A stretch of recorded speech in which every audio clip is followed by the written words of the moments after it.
Nós vamos abrir as nossas Bíblias na carta aos Hebreus. Hebreus, capítulo 10. Capítulo 10. Versículos 19 ao 25. Tendo, pois, irmãos, intrepidez para entrar no Santo dos Santos, pelo sangue de Jesus, pelo novo e vivo caminho que ele nos consagrou pelo véu, isto é, pela sua carne. E tendo grande sacerdote sobre a casa de Deus, aproximemo-nos com sincero coração, em plena certeza de fé, tendo o coração purificado de má consciência e lavado o corpo com água pura, guardemos firme a confissão da esperança, sem vacilar. Pois quem fez a promessa é fiel. Consideremo-nos também uns aos outros, para nos estimularmos ao amor e às boas obras. Não deixemos de congregar-nos, como é costume de alguns. Antes, façamos admoestações, e tanto mais, quanto vedes que o dia se aproxima. Pai querido, que o teu Espírito fale aos nossos corações e nos dê a compreensão, o entendimento, a revelação da tua palavra, em nome de Jesus. Amém. Eu quero separar para a nossa reflexão o que está escrito no versículo 19. Tendo, pois, irmãos, tem uma versão que diz ousadia. Ousadia. Tenha ousadia para entrar no Santo dos Santos, pelo sangue de Jesus. O bom é que a Bíblia é autoexplicável. Que lugar é este? O Santo dos Santos. Que o autor da carta aos Hebreus está dizendo que é preciso ter ousadia para entrar nele. No capítulo 9 desta mesma carta, no capítulo 9, ele falou a respeito deste lugar do Santo dos Santos. Ele diz, ora, a primeira aliança também tinha preceitos de serviço sagrado e o seu santuário terrestre. Com efeito, foi preparado o tabernáculo, cuja parte anterior, onde estavam o candeeiro e a mesa e a exposição dos pães, se chama o Santo Lugar. Por trás do segundo véu se encontrava o tabernáculo e se chama o Santo dos Santos. Então nós já descobrimos que lugar é esse. E que agora o autor está dizendo que na nova aliança nós precisamos de ousadia para entrar neste lugar. Aí ele diz no versículo 4, ao qual pertencia a um altar.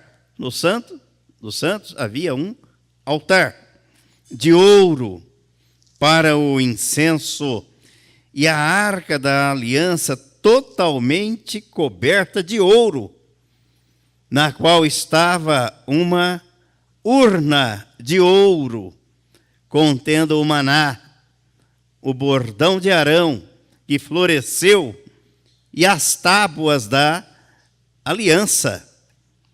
E sobre ela os querubins de glória, que com a sua sombra cobriam o propiciatório. Dessas coisas, todavia, não falaremos agora pormenorizadamente. Então, o que é que ele quer explicar? Se ele não vai tratar disso agora, com detalhes, com pormenores. Ele diz no versículo 6. Ora, depois de tudo isto, assim preparado, continuamente entram no primeiro tabernáculo os sacerdotes, para realizar os serviços sagrados. Então, no lugar santo, os sacerdotes, no primeiro lugar. Aí o versículo 7. Mas no segundo, então o santo dos santos. No segundo, o sumo sacerdote, ele sozinho, uma vez por ano, não sem sangue, que oferece por si e pelos pecados de ignorância do povo. Então, no tabernáculo havia o lugar santo, onde os sacerdotes entravam para o serviço sagrado. E depois, onde estavam a arca coberta de ouro, o maná, o bordão contendo o maná, o bordão de Arão, as tábuas da aliança, o lugar santo dos santos, aí uma vez por ano. Somente o sumo sacerdote podia entrar. Aí ele diz no versículo 8. Querendo com isto dar a entender o Espírito Santo, que ainda o caminho do santo lugar não se manifestou, enquanto o primeiro tabernáculo continua erguido. É isto uma parábola para a época presente, e segundo esta, se oferecem tanto dons como sacrifícios, embora estes no tocante à consciência sejam ineficazes para aperfeiçoar aquele que presta culto, os quais não passam de ordenanças da carne, baseadas somente em comidas e bebidas e diversas cerimônias impostas até ao tempo oportuno de reforma. Então ele explicou para nós o que era, o que simbolizava, o que significava o Santo dos Santos na antiga aliança. Agora ele vem no capítulo 10, então, no versículo 19, está dizendo para nós que nós precisamos de ousadia para entrar no Santo dos Santos pelo sangue de Jesus, pelo novo e vivo caminho que ele nos consagrou pelo véu, isto é, pela sua carne, e tendo grandes sacerdotes sobre a casa de Deus, aproximemo-nos com sincero coração, em plena certeza de fé, tendo o coração purificado de má consciência e lavado o corpo com água pura. Agora não é mais o ritual da antiga aliança. Não é mais o tabernáculo, porque o tabernáculo apontava para Cristo, que tabernaculou entre nós, habitou entre nós. Foi à cruz, nos atraiu no corpo dele para remover a nossa natureza pecaminosa. Então não é mais o sangue de animais aspergidos, não é mais o bode expiatório que era enviado para o deserto, simbolizando que ele estava carregando o pecado do povo. Agora é o Cordeiro de Deus na cruz, que nos atraiu no corpo dele. E o autor da carta está dizendo, agora nós precisamos de ousadia para entrar no Santo dos Santos, pelo sangue de Cristo, pelo novo e vivo caminho. Eu quero falar então sobre ousadia e não medo. Eu quero falar sobre coragem e não covardia. É sobre isso que eu quero falar, baseado no texto. Até para entrar no reino de Deus é preciso ter ousadia. O covarde não entra. O medroso não entra. O tímido não entra. É preciso coragem. Vejam que coisa interessante que às vezes não paramos para pensar. Tanto a fé quanto o medo nos leva a acreditar em algo que nós ainda não vemos. Eu tenho fé, eu não estou vendo, mas eu creio. Estou com medo, mas medo do quê? Aquilo não se consumou ainda, e você está com medo.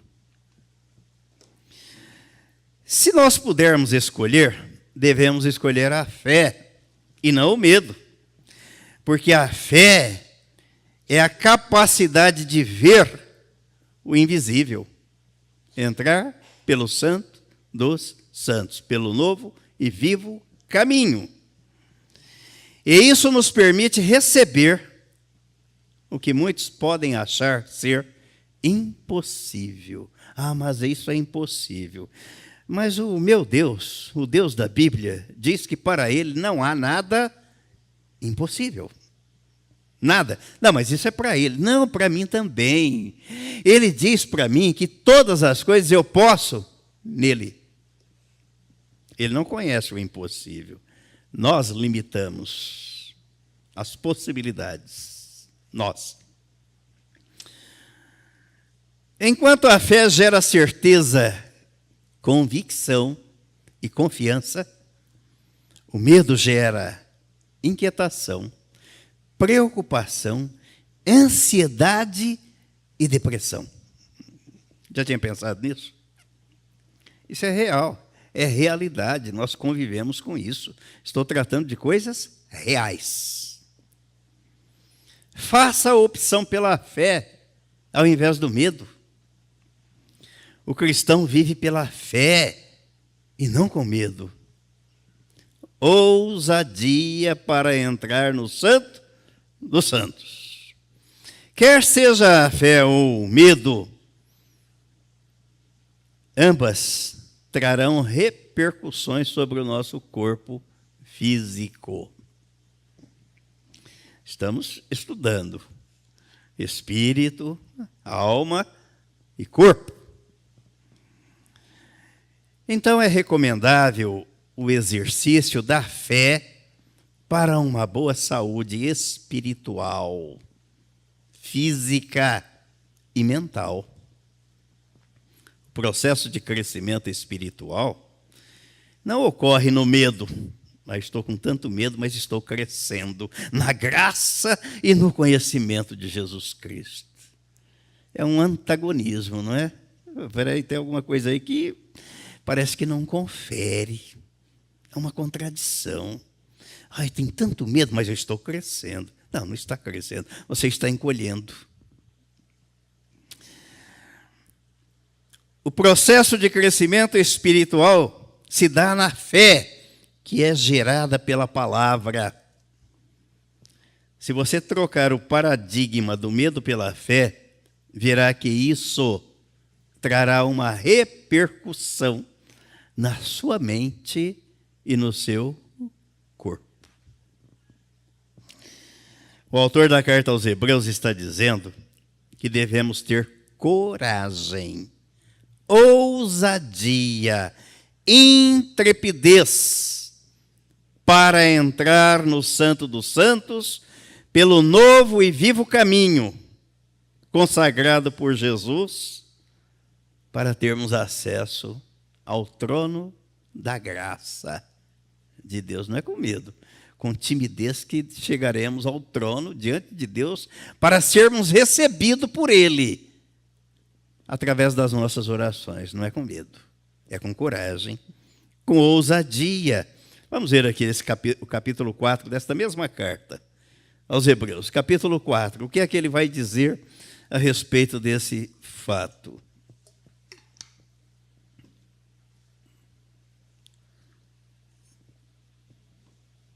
Versículo 14 ao 16. Tendo, pois, a Jesus, o Filho de Deus, como grande sumo sacerdote que penetrou os céus, conservemos firmes a nossa confissão.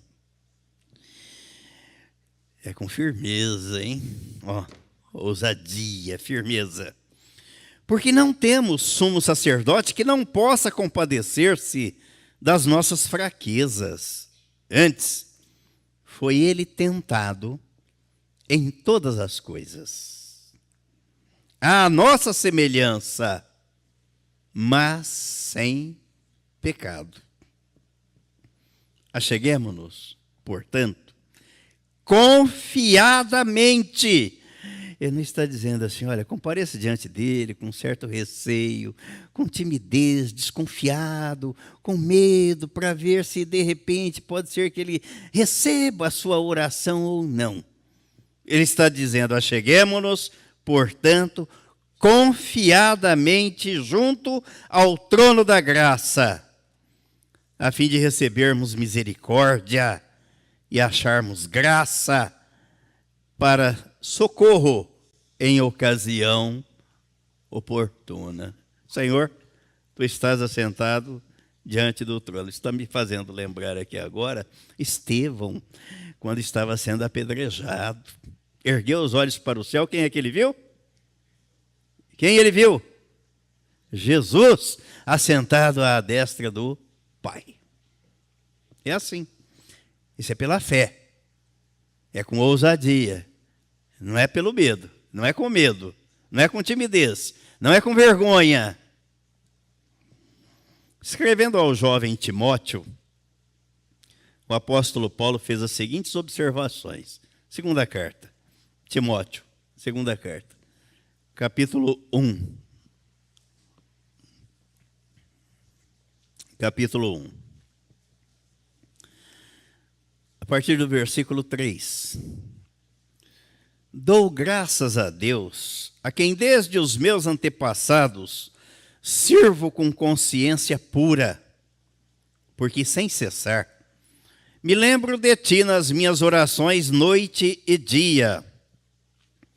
Lembrado das tuas lágrimas, estou ansioso por ver-te, para que eu transborde de alegria, pela recordação que guardo de tua fé, sem fingimento, a mesma que primeiramente habitou em tua avó Lóide e em tua mãe Eunice.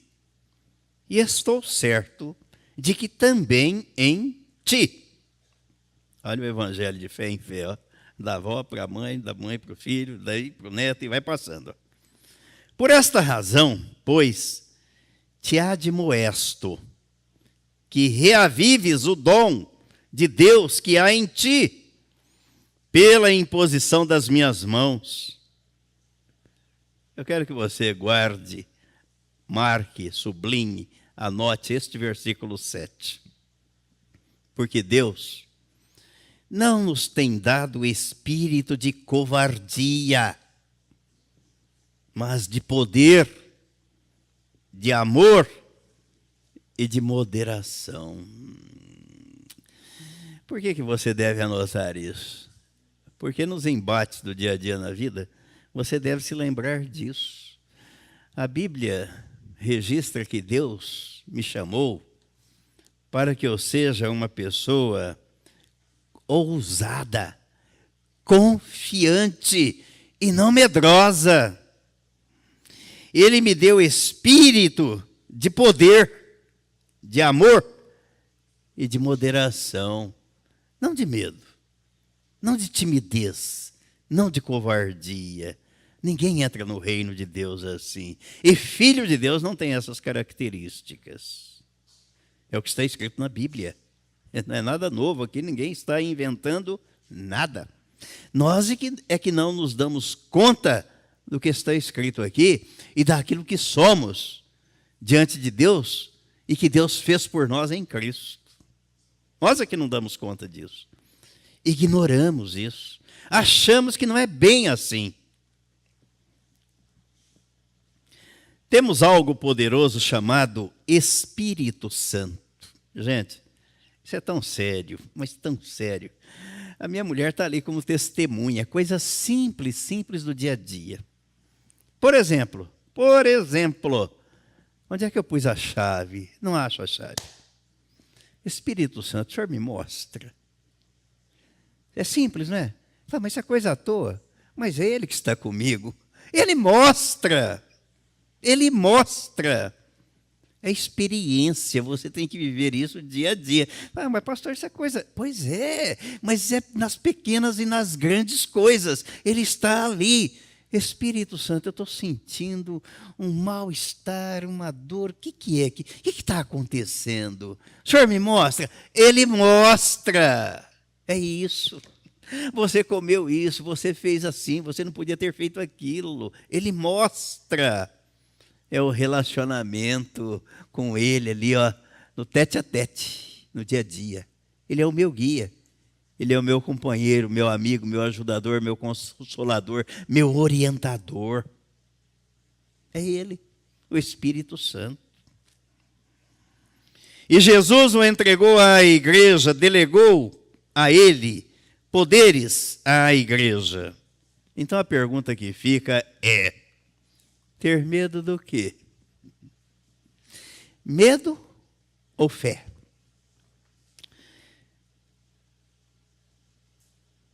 Vergonha, timidez ou ousadia? Ao jovem Timóteo, o apóstolo Paulo escreveu que Deus nos deu espírito de poder, de amor e de moderação. Apenas creia, porque Deus já deu. Ele não vai dar. Senhor, me dê um espírito de amor, me dê um espírito de poder, me dê um espírito de... Não, já dei. Ele já deu. É dentro dessa visão e desse estado mental, e tudo passa pela mente, que o nosso cérebro deve trabalhar para impulsionar pensamentos positivos. Pensamentos positivos. Quando os pensamentos negativos vêm, você espanta eles com os pensamentos positivos. Quando as lembranças ruins vêm, você espanta elas com lembranças boas, positivas. É um exercício diário. Diário. Aqui não se trata de texto isolado diante das opções, das escolhas e das reações que fazemos ao longo da vida. Não, não é um texto isolado, mas é algo que está em perfeita harmonia com a palavra de Deus. Dentro do conjunto da obra consumada por Jesus na cruz. Foi para isso que ele foi à cruz. Para pagar os nossos pecados, pagou a conta, nos colocou no reino de Deus e nos deu um espírito de amor, de ousadia e de moderação, não de covardia, não de medo, não de timidez. Tudo na vida é uma questão de escolha. Eu posso escolher viver timidamente, medrosamente, ou viver com ousadia, viver com coragem, viver com alegria, viver com amor. É uma questão de escolha. Eu gosto tanto daquele texto, não canso de repetir, o texto que está lá no livro de Deuteronômio, capítulo 30. Versículos 19 e 20. Versículos 19 e 20.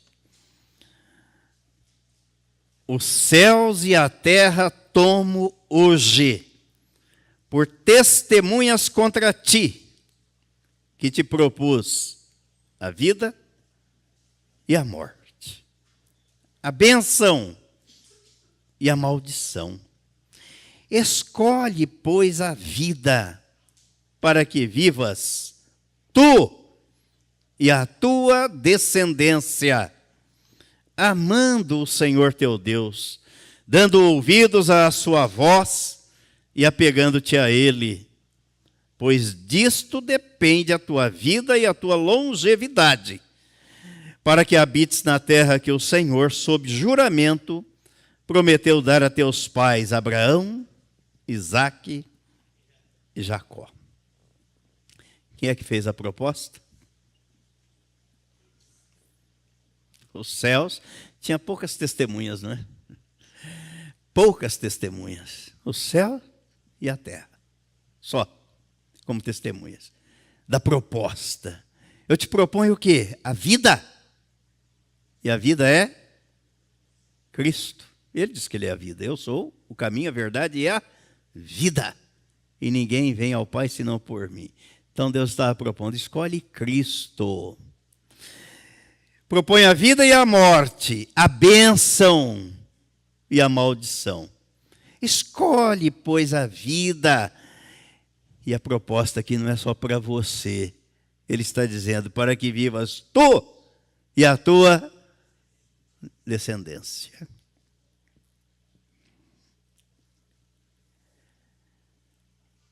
Isso tem repercussão e tem consequência na nossa vida e na vida da nossa descendência.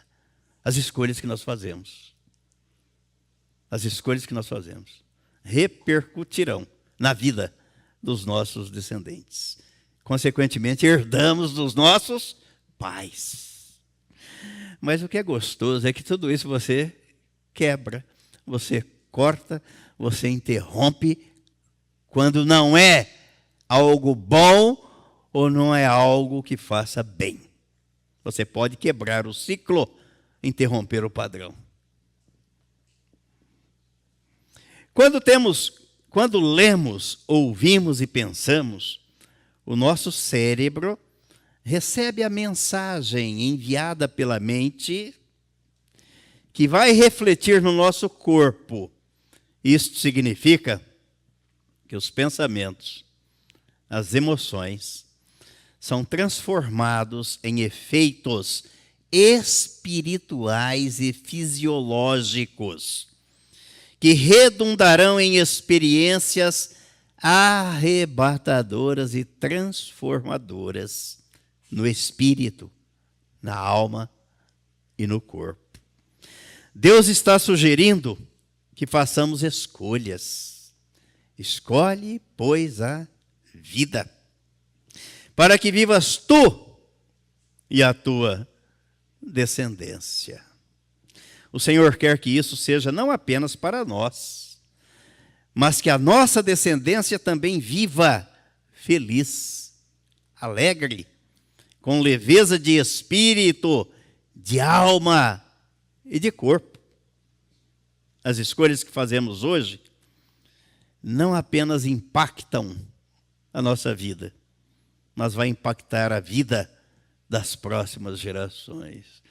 Por isso que a gente tem que pensar bem no que a gente faz. Quais são as minhas escolhas? O que é que eu tenho escolhido? Transmitimos o nosso DNA aos nossos descendentes. E isso vai gerar neles aquilo que carregamos de nossos antepassados. Por isso é preciso quebrar paradigmas, crenças limitantes, que travam o nosso desenvolvimento para que não se perpetue nas gerações seguintes. Bênção e não maldição, vida e não morte.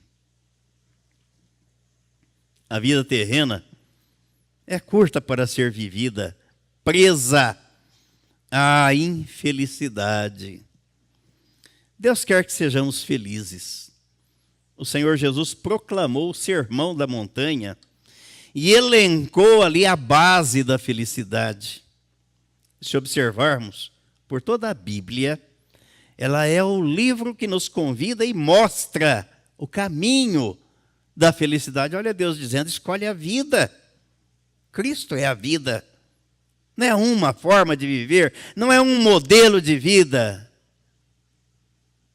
Ele é. Ele disse, eu sou o caminho, a verdade e a vida. Ele definiu. Os artigos aí enumerados são artigos definidos. Não tem um dos caminhos, um modelo de vida, um modo de viver. Ele é a vida. E ele disse, ninguém vem ao Pai senão por mim. Ninguém. Pode escolher a religião que quiser, o modelo que quiser, o líder que quiser seguir, mas Jesus é a vida, é o caminho e é a verdade. No livro de Apocalipse, no capítulo 1,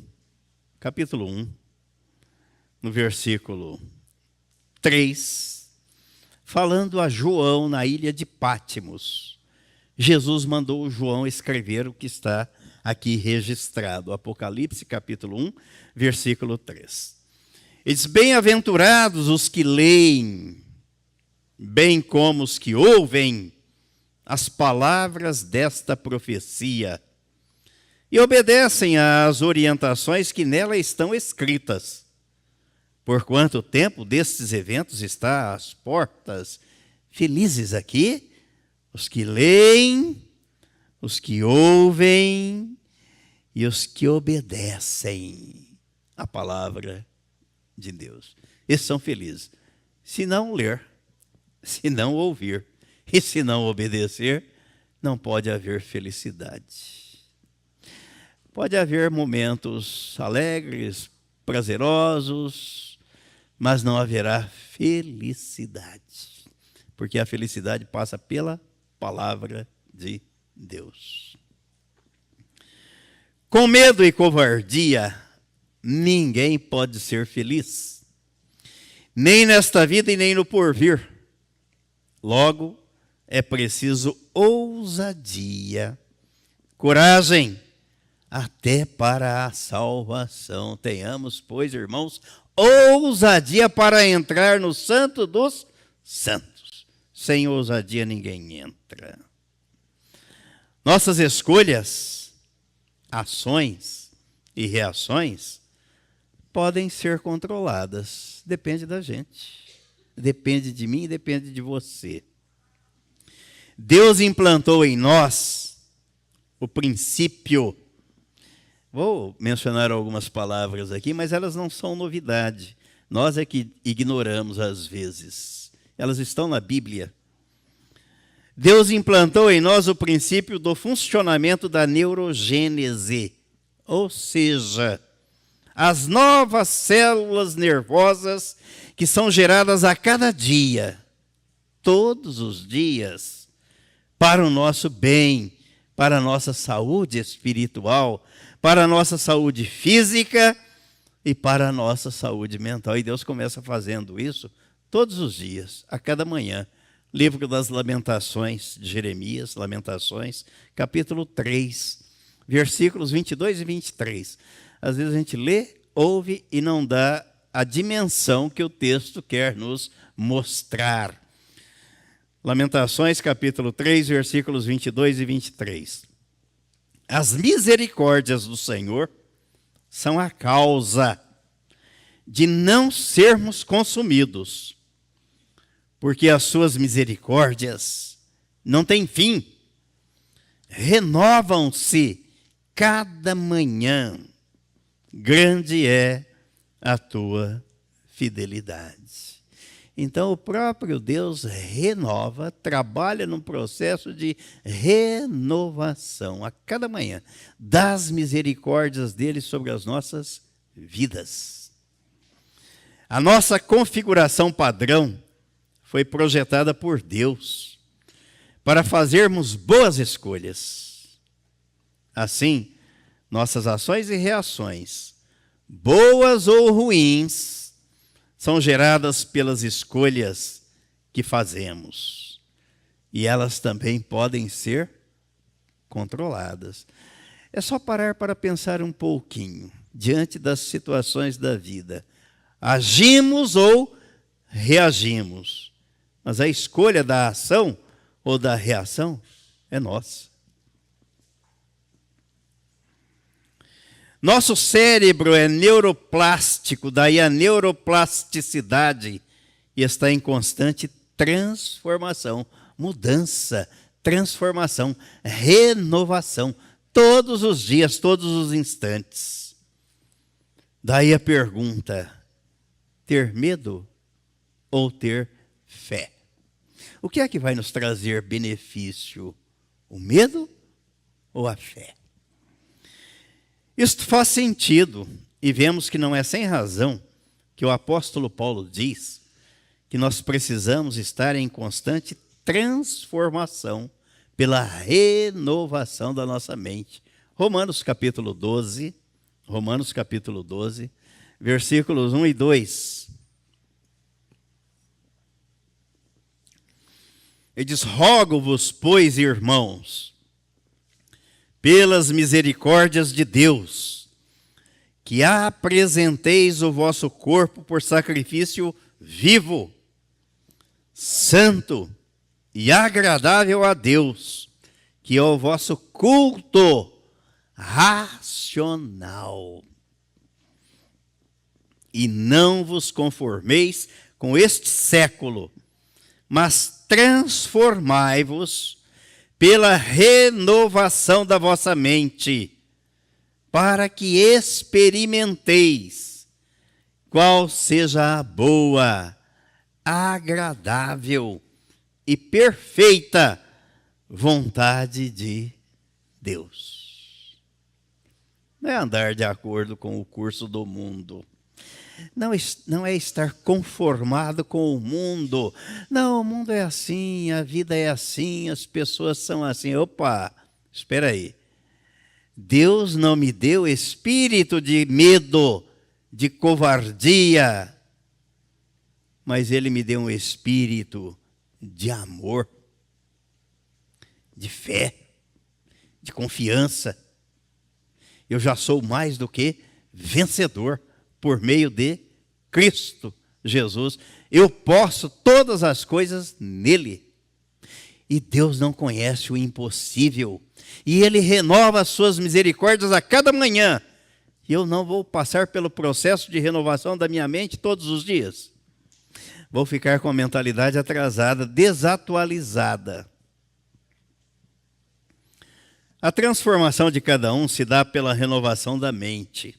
Se o próprio Deus renova as suas misericórdias e nos conclama a renovação da nossa mente diariamente, por que ficaríamos inertes, engessados, paralisados, medrosos, tímidos e perdendo as oportunidades de experimentar a boa, agradável e perfeita vontade de Deus?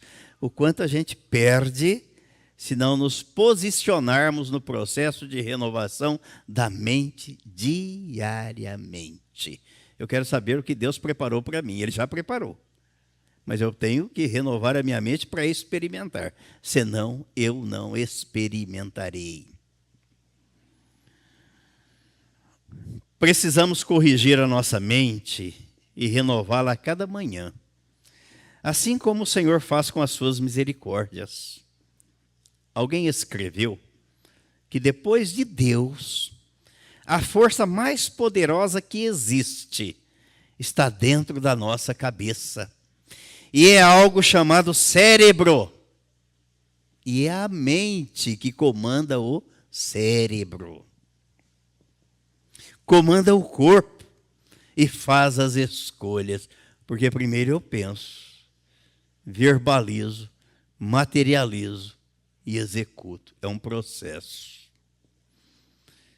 E a pergunta: quais escolhas você tem feito? Quais são as suas escolhas? Quais são os pensamentos que têm ocupado a sua mente? Ah, mas eu não tenho controle. Tem. Se vem um pensamento ruim, você espanta o pensamento ruim com um pensamento bom. Você rejeita o pensamento ruim. Não aceito e não admito pensar assim. Não aceito e rejeito e não admito essa lembrança ruim. Eu tenho coisas melhores para pensar e para ver. Tem ou não tem? Tem. A Bíblia diz que tem. Filipenses capítulo 4. O bom é que está escrito. Filipenses capítulo 4. Versículo 8. O apóstolo Paulo escreveu assim. Isso aqui também a gente tem que copiar e botar na porta da geladeira e na cabeceira da cama, viu? Fazer o que Deus disse para Moisés, né? Mandar o povo de Israel Vocês escrevem, põem no portal da casa, e vocês vão falando disso andando pelo caminho, ao deitar, ao levantar, tomando banho, almoçando, jantando, passeando, trabalhando. Isso aqui, ó, Filipenses 4:8. Finalmente, irmãos, tudo o que é verdadeiro, tudo o que é respeitável, tudo o que é justo, tudo o que é puro, tudo o que é amável, tudo o que é de boa fama, se alguma virtude há e se algum louvor existe, seja isso que ocupe o vosso pensamento. Cientificamente está comprovado, e pesquisas mostram isso, que quando nós alimentamos pensamentos negativos, eles vão impactar o nosso corpo de forma negativa, não pode ser de forma positiva. E quando nós alimentamos pensamentos positivos, eles vão impactar o nosso corpo de forma positiva. Isso é comprovado cientificamente. Concluindo, façamos a opção pela vida e não pela morte, pela bênção e não pela maldição.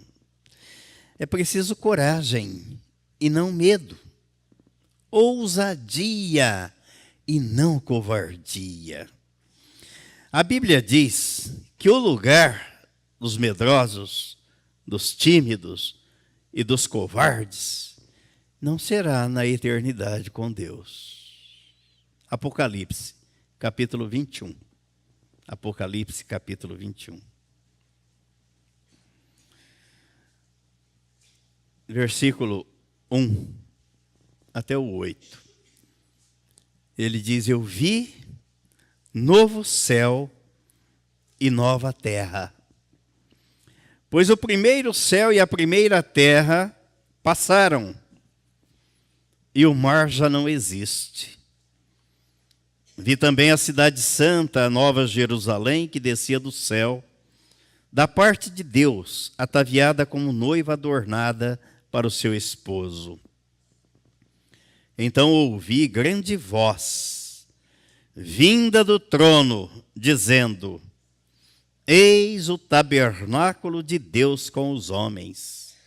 Deus habitará com eles. Eles serão povos de Deus, e Deus mesmo estará com eles. E lhes enxugará dos olhos toda lágrima, e a morte já não existirá. Já não haverá luto, nem pranto, nem dor, porque as primeiras coisas passaram. E aquele que está assentado no trono disse: eis que faço novas todas as coisas. E acrescentou: escreve, porque estas palavras são fiéis e verdadeiras. Disse-me ainda: tudo está feito. Eu sou o Alfa e o Ômega, o princípio e o fim. Eu, a quem tem sede, darei de graça da fonte da água da vida. Agora percebam aqui no versículo 7, que não são os tímidos, os medrosos, os covardes, e nem os derrotados. Percebam aqui o versículo 7. O vencedor herdará estas coisas, e eu lhe serei Deus, e ele me será filho. Quanto, porém, aos covardes, aos incrédulos, aos abomináveis, aos assassinos, aos impuros, aos feiticeiros, aos idólatras e a todos os mentirosos, a parte que lhes cabe será no lago, que arde com fogo e enxofre, a saber, a segunda morte. Agora diga comigo assim: misericórdia. Misericórdia. Diga mais, diga assim: não quero fazer parte desse segundo grupo. Quero ser achado no primeiro grupo. Em nome de Jesus. Amém. Amém.